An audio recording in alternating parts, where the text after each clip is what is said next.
Oke, halo semuanya. Sebelumnya perkenalkan, nama aku Teresa Cantiada Tukartika dari kelas B semester 5 dengan NIM 235120307111148. Di sini saya akan menjelaskan mengenai jenis-jenis disabilitas.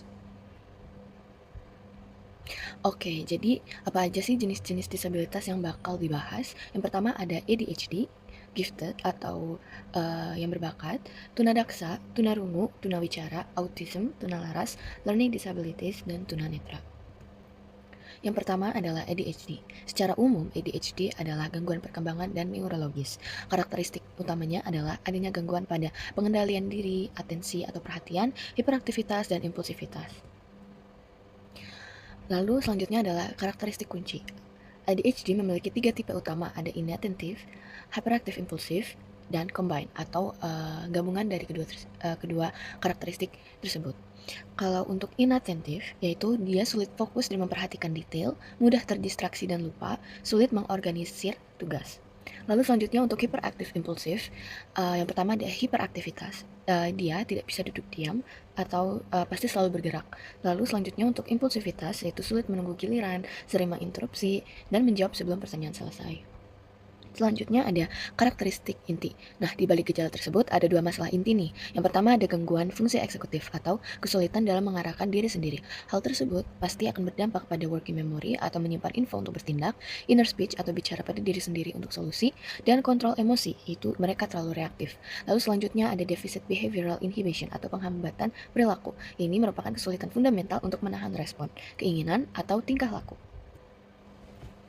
Lalu selanjutnya ada hambatan yang terkhusus pada bidang akademis. Yang pertama ada membaca, yaitu tidak bisa fokus pada bacaan, lupa apa yang baru saja dibaca. Lalu selanjutnya ada menulis. Mereka sulit merencanakan dan mengorganisir tulisan, hasil tulisan sedikit dan ejaan buruk. Lalu selanjutnya ada matematika. Mereka sering salah perhitungan dan juga sulit fokus pada langkah-langkah pemecahan masalah. Oke, selanjutnya ada gifted atau anak berbakat. Untuk definisinya sendiri, individu dengan kemampuan luar biasa dan prestasi tinggi yang memerlukan program pendidikan khusus. Untuk area kemampuan yang menonjol, yaitu ada intelektual umum, akademik khusus, berpikir kreatif, kepemimpinan, seni atau psikomotorik. Dan ini bisa menonjol dalam satu atau bisa beberapa bidang. Lalu selanjutnya ada karakteristiknya.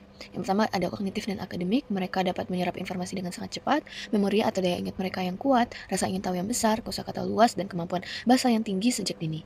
Mereka juga mampu berkonsentrasi dalam waktu yang lama. Untuk sosial dan emosional, mereka sangat sensitif, secara emosional dan fisik, cenderung perfeksionis, memiliki selera humor yang tinggi, dan memiliki rasa peduli dan idealisme. Lalu selanjutnya ada hambatan utama. Yang pertama ada perfectionism.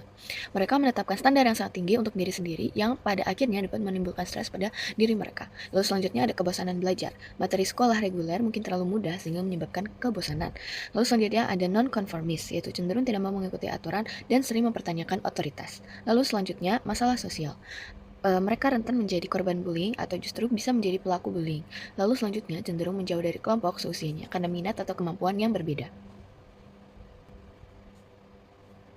Lalu ada hambatan khusus. Hambatan signifikan lainnya adalah ketika anak berbakat juga memiliki disabilitas. Kondisi ini disebut dengan istilah twice exceptional atau dua kali luar biasa, di mana mereka berbakat sekaligus memiliki kesulitan belajar atau disabilitas lainnya. Selanjutnya ada tunadaksa. Tunadaksa adalah individu yang terbatas secara fisik atau memiliki masalah kesehatan lain yang mengganggu kegiatan belajar di sekolah, sehingga membutuhkan pelayanan, pelatihan, atau fasilitas khusus. Definisi sederhananya yaitu ketidakmampuan tubuh secara fisik untuk menjalankan fungsi tubuh seperti dalam keadaan normal. Selanjutnya, untuk karakteristiknya, pertama ada gangguan neuromotor. Penyebabnya itu kerusakan atau gangguan pada sistem saraf, otak atau sumsum tulang belakang. Akibatnya dapat mempengaruhi gerakan tubuh. Contohnya itu cerebral palsy atau CP, yaitu kelumpuhan akibat kerusakan otak. Dan ini bisa terjadi saat kehamilan, kelahiran, atau setelahnya. Lalu selanjutnya ada spina bifida, yaitu kelainan bawaan di mana saluran sumsum tulang belakang tidak tertutup sempurna. Lalu selanjutnya ada polio, disebabkan oleh virus yang menyerang saraf, tidak mempengaruhi kecerdasan. Lalu yang kedua ada gangguan ortopedik. Nah, penyebabnya ini uh, disabilitas fisik akibat masalah pada otot, tulang, atau sendi, bukan karena kerusakan saraf ya.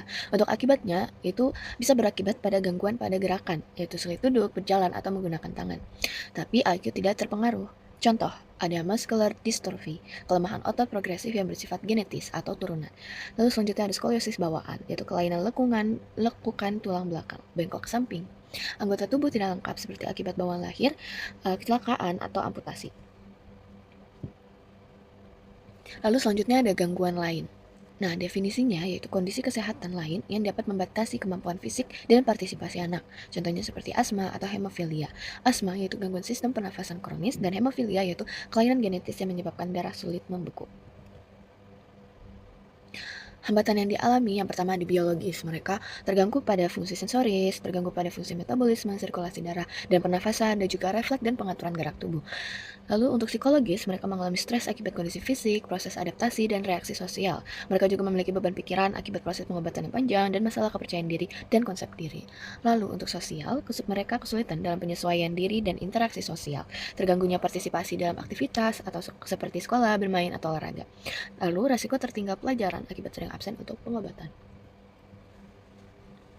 Lalu selanjutnya adalah tunarungu. Tunarungu merujuk pada orang dengan kategori kehilangan pendengaran berat. Ini mengimplikasikan bahwa mereka hanya memiliki sedikit atau sama sekali tidak memiliki pendengaran. Umumnya, mereka berkomunikasi menggunakan bahasa isyarat. Itu untuk deaf atau tuli. Selanjutnya ada hard of hearing. Itu merujuk pada seseorang yang mengalami gangguan pendengaran dalam rentang ringan hingga berat. Individu dalam kategori ini umumnya berkomunikasi melalui bahasa verbal dan dibantu menggunakan alat bantu dengar serta alat bantu lainnya. Karakteristik umumnya yaitu tidak ada reaksi terhadap bunyi atau suara, sering memiringkan kepala dalam usaha mendengar, banyak memberikan perhatian terhadap getaran, terlambat dalam perkembangan bahasa, kualitas suara aneh atau monoton, dan ucapan juga tidak jelas, kurang atau tidak tangkap saat diajak bicara. Untuk klasifikasinya yaitu berdasarkan waktu timbul dan juga berdasarkan lokasi gangguan.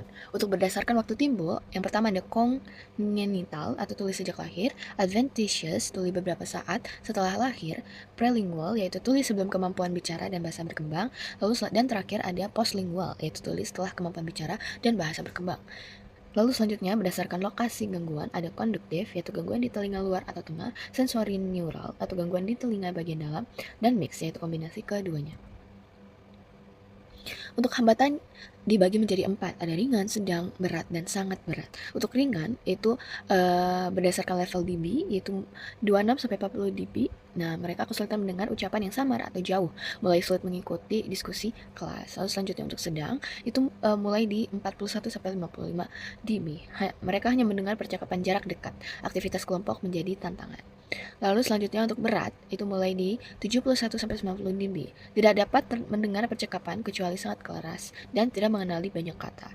Untuk sangat berat, yaitu di atas 90 dB. Mereka tidak bisa mendengar percakapan sama sekali dan fisik atau penglihatan adalah modalitas utama untuk komunikasi. Lalu selanjutnya adalah tunawicara. Tunawicara dapat didefinisikan sebagai adanya hambatan dalam komunikasi verbal yang efektif. Hambatan ini sedemikian rupa sehingga menyebabkan pemahaman individu akan bahasa yang diucapkan menjadi berkurang. Karakteristiknya biasa terjadi pada anak-anak yang lahir prematur, memiliki resiko 4 kali lipat pada anak yang belum berjalan di usia 18 bulan. Anak belum bisa bicara dalam bentuk kalimat di usia 2 tahun, mereka memiliki gangguan penglihatan, mengalami kesulitan baca, dan lebih banyak terjadi pada laki-laki. Lalu untuk hambatannya yaitu kemampuan konseptual dan prestasi pendidikan dan juga faktor personal dan sosial. Untuk kemampuan konseptual dan prestasi pendidikan, mereka ini dapat mempengaruhi perkembangan pendidikan dan kognitif mereka. Dan ini karena perkembangan tersebut sangat bergantung pada pemahaman dan penggunaan bahasa. Lalu untuk faktor personal dan sosial, ini menyebabkan rasa rendah diri, menimbulkan perasaan merasa terisolasi, menjadikan individu tidak berani bicara depan umum, dan dapat memicu kecemasan.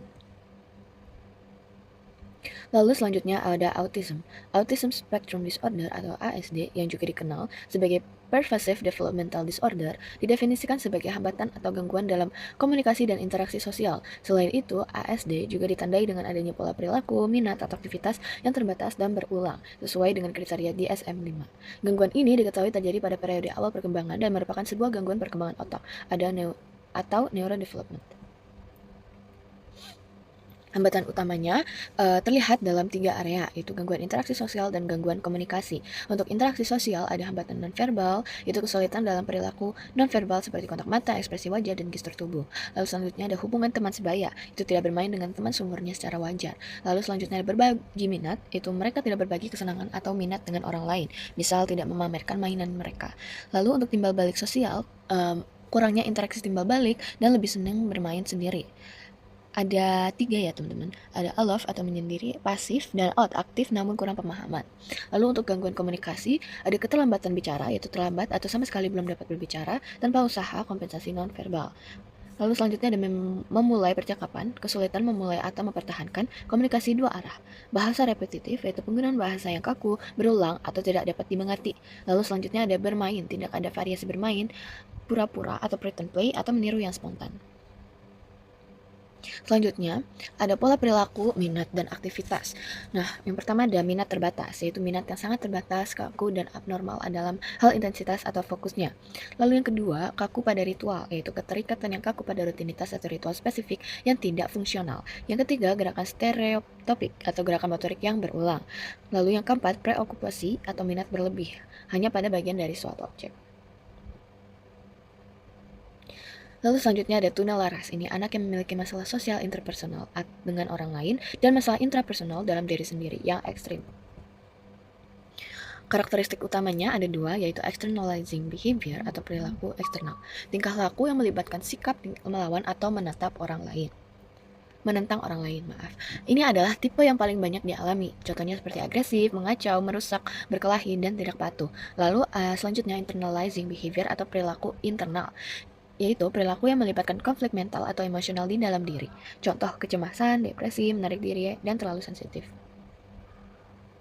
Lalu hambatannya terlihat dalam 4 area, yaitu ada kognitif, komunikasi, sosial emosi, dan hambatan motorik.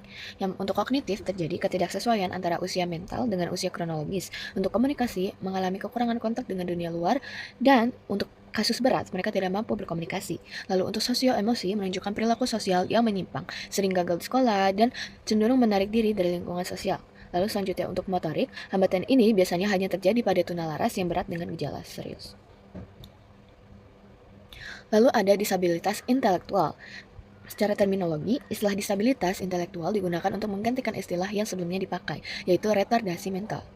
Disabilitas intelektual didefinisikan sebagai gangguan perkembangan saraf atau neurodevelopmental disorder.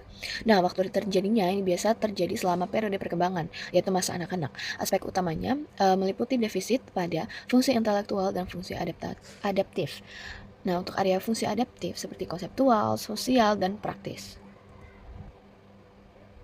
Karakteristiknya dibagi menjadi 4, ada ringan, sedang, berat, dan sangat berat. Untuk ringan, mereka bisa dididik. Mereka juga belajar keterampilan hidup praktis lebih lambat, butuh dukungan minimal. Lalu selanjutnya untuk sedang, mereka bisa dilatih. Lalu selanjutnya keterlambatan perkembangan dan komunikasi signifikan, tetapi juga mereka butuh pengawasan. Untuk berat, itu mereka keterlambatan sangat mencolok dibanding teman seusia. Lalu untuk yang sangat berat, ini mereka sangat bergantung pada orang lain untuk semua aktivitas dan perawatan, dan juga sering disertai kondisi medis atau fisik lain. Hambatannya, mereka sulit memahami perkataan atau maksud orang lain, sulit menjelaskan maksud atau perasaan, keterbatasan dalam belajar dan berkonsentrasi, membutuhkan waktu belajar lebih lama, mungkin sulit membaca atau menulis, berperilaku seperti anak di bawah usianya, dan sulit mengekspresikan pendapat atau opini mereka saat menjawab pertanyaan. Lalu selanjutnya ada learning disabilities. Untuk definisi, learning disabilities adalah keterlambatan perkembangan kognitif seperti bahasa, matematika, atau motorik yang menghambat kemampuan belajar dan prestasi akademik. Lalu selanjutnya, untuk poin kuncinya, ini bukan merupakan hasil dari retardasi mental atau masalah sensorik atau faktor budaya. Untuk karakteristiknya, kemampuan membaca di bawah anak seusianya sering bersifat genetik dan sering komorbid atau terjadi bersamaan dengan gangguan lain seperti ADHD. Untuk hambatannya, prestasi belajar rendah, konsep diri negatif, masalah perilaku, serta kesulitan dalam organisasi dan mengelola waktu. Untuk jenis kesulitan belajar, ada disleksia, yaitu gangguan neurologis yang spesifik mempengaruhi kemampuan membaca, menulis, dan mengeja. Untuk karakteristik dan hambatannya, yaitu kesulitan utama dalam mengenali kata, mengeja, dan decoding. Lalu selanjutnya sering membuat kesalahan saat menulis atau membaca, seperti reversal atau terbalik, inversi, terbalik, omisi, dan substitusi. Lalu untuk disgrafia atau kesulitan menulis, yaitu mereka kesulitan dalam aktivitas menulis yang tidak sesuai kaidah secara bentuk, ukuran, dan kerapihan.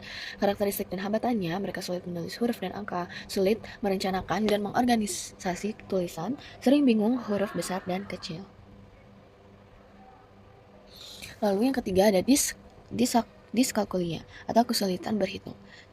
Untuk definisinya itu mereka merupakan jenis kesulitan belajar yang sulit dalam belajar matematika dan memahami konsep hitungan. Karakteristiknya yaitu sulit memahami konsep dasar seperti waktu dan uang, sulit mengenali simbol matematika, dan sulit memecahkan soal cerita dan mengaplikasikan rumus. Lalu selanjutnya ada tunanetra. Tunanetra adalah seseorang dengan keterbatasan penglihatan meski sudah dikoreksi dengan ketajaman penglihatan antara 6/12 hingga 6/60 atau lebih buruk dan lapang pandang kurang dari 20 derajat. Karakteristiknya, untuk klasifikasi umum ada tunanetra total dan low vision. Selanjutnya untuk berdasarkan ketajaman atau penglihatan jauh ada mild, moderate, severe, profound, dan totally blind. Lalu untuk hambatan atau permasalahan, yaitu mereka mengalami hambatan di kemandirian, mobilitas, literasi dan akses informasi, aksesibilitas, akses pendidikan dan pekerjaan, stigma dan diskriminasi, dan juga kesehatan mental. Oke, sekian dari penjelasan untuk jenis-jenis disabilitas.